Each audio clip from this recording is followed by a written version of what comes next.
I'm standing here outside the grocery outlet. I'm Rachel McRage. I'm going to show you how to shop for grocery outlet wine without risking your wallet and your health and your sense of disappointment for the world. There is a method, and we're going to test it today, whether or not you can read the bottle of wine and the description and see if it's going to be like a real bottle of wine or if it's going to pickle your insides like formaldehyde. Let's come.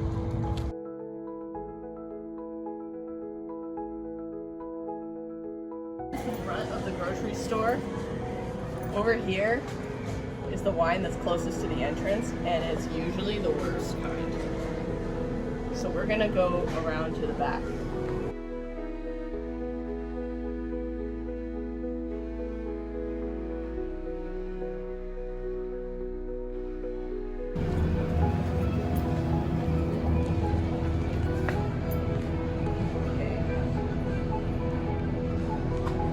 So, this one's only $5. That can mean a couple things, but right away, they talk about California's Valley Oak can live for hundreds of years, as serving as nature's unkempt timekeepers, preserving the spirit of each passing era in their mighty expanse, tradition, strength, and wisdom all bound forever in the wilderness oak. So in other words, this wine tastes like vinegar, and all we could do was write a novel about it to try and get people to buy it. So let's look at this one. This is $7 wine. All it says is observe everyday indulgences with a reverence, flair, and passion. I don't know, man. It's even more big. So, what's this? They said $1. Inflation is a bitch. The French word bijou means jewel. Something vineyards truly shines. Citrus fruit and flavor notes of fruit, paired with hints of caramel, oak, high acidity, and crisp, refreshing finish. So this one at least talks about what the wine tastes like. But I think it was a little bit wordy, and I don't trust them.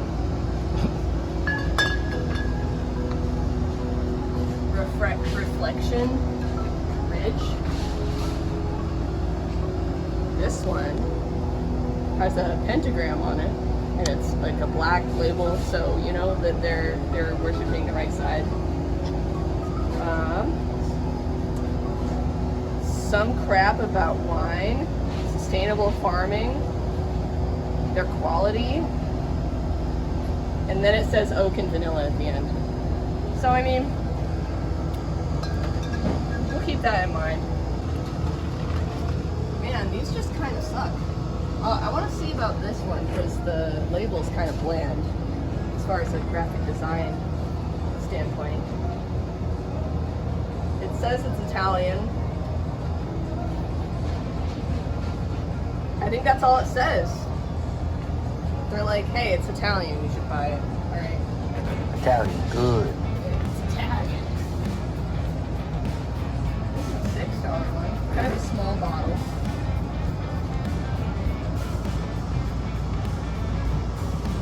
Boldly and proudly created. Okay, so they're confident in this one. Environmental value, Balanced freshness, citrus fruit flavors. Perfect accompaniment for fish, no seafood. I think I do want to try this one because they are full of themselves, but they also describe what the wine actually tastes like. I could just do whites and see. Santa Marta. Oh, Chile. Chile and Argentina are supposed to have decent wine. Pale yellow wine, green hues. Intense, expressive nose.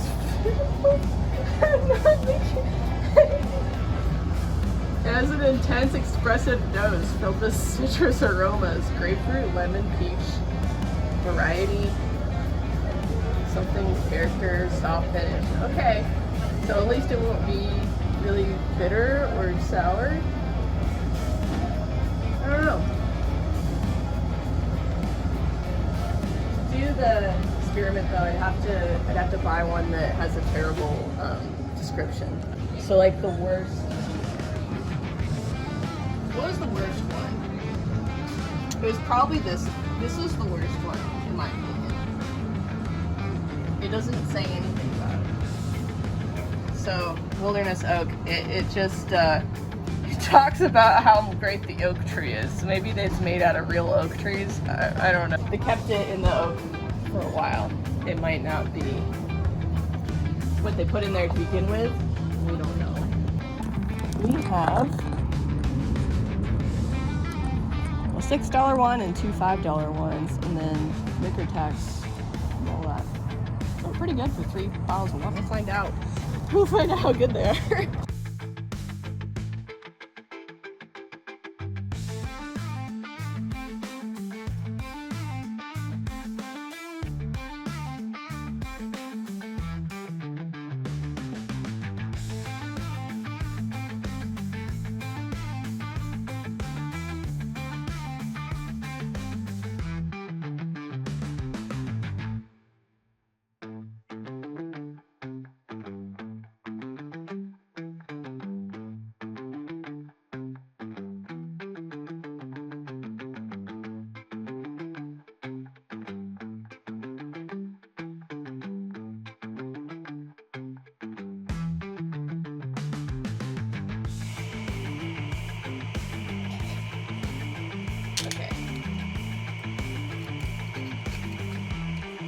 Okay, so now we're back in my studio and I'm gonna do a blind taste test to see if these wines match their description or not and which one is better.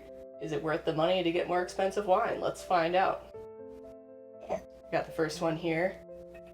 Do a really cringy kind of smell. Ooh! Musty barrel, decay kind of smell, and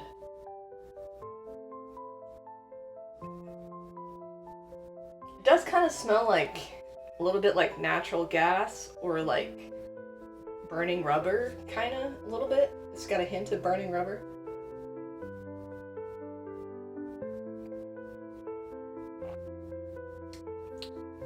Oh, okay. The more I drink though, it has like a soft kind of peachy essence to it and a slightly tart finish.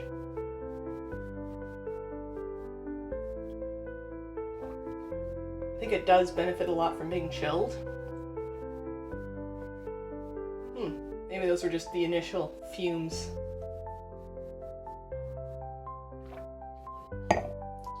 Overall, I think I would rate this wine 4 out of 10. It might be drinkable in a pinch, but I would probably just cook with it more than drink it, to be honest. Okay. Okay. It's got like a vibrant kind of citrusy essence to it. Just the smell. Kind of like a rosebush in a way.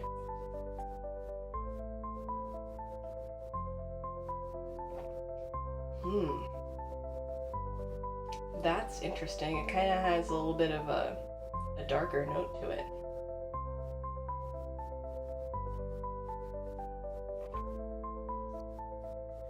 It's like got this kind of deep fruitiness to it, but it's not overly tart. It's very it's kind of nuanced. It's kind of I kind of like this wine. It's not the best white wine I've ever had, but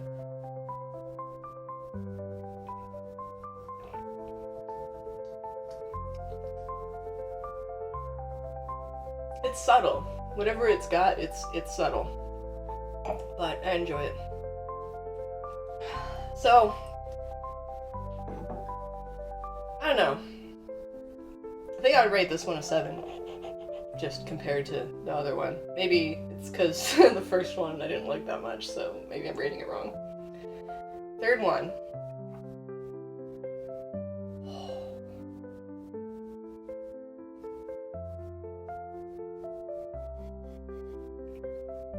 I can't really describe this as anything except that it kind of smells like rotten bananas.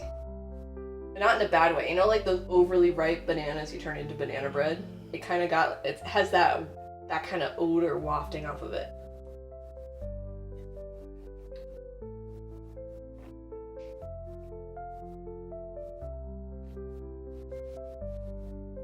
This wine tastes kind of confused. It kind of tastes like it's going through identity issues. Like, does it want to be a white wine or a red wine?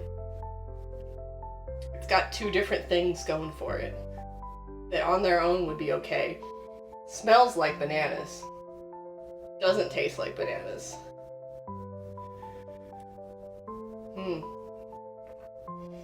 Oh, that time I smelled like this dusty kind of.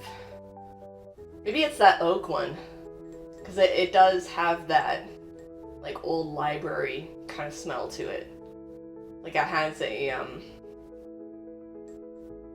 old bookstore with a crazy person who works there and they eat bananas. That's what it smells like.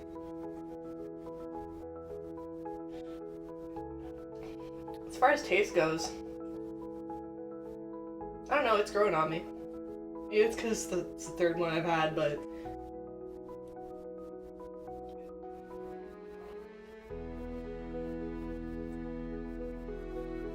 no. What's wrong with it? It's what the kids call mid. I think that's like a 5 out of 10. So I don't know. 4, 7, 5. Really average wine, but it was cheap, so.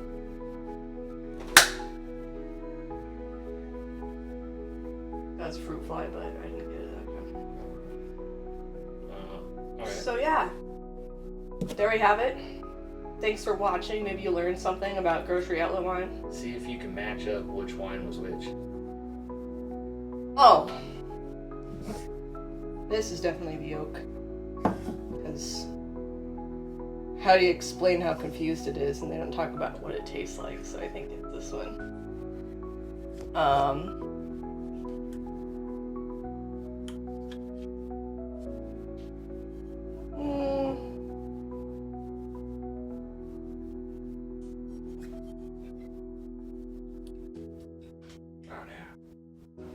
I think it's probably this.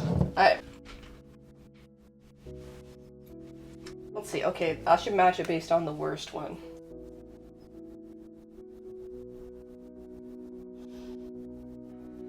So, I do think that maybe this one is the worst one, because it smells really weird, but it does have a very mild finish, and I think that's why they think it would go well with seafood. I don't know. Okay, well, if you flip the cards, so that was number 1, which is. Well, I don't know what they are. A twist top. It was number 1. Oh, this is number 1. Yep. And the other one that you have in number 1 was number 2. The one that's in number 1 that you thought was number 1 is number 2. Okay. And you got the oak one right.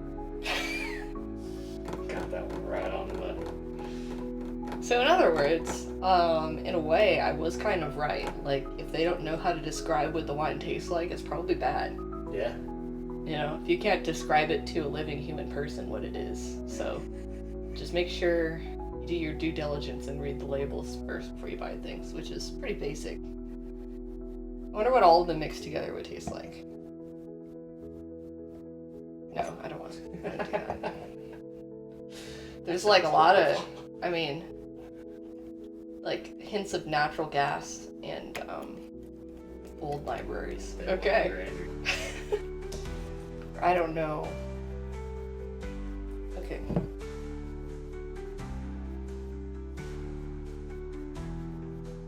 Which one is this one? And this one is what? Number 2.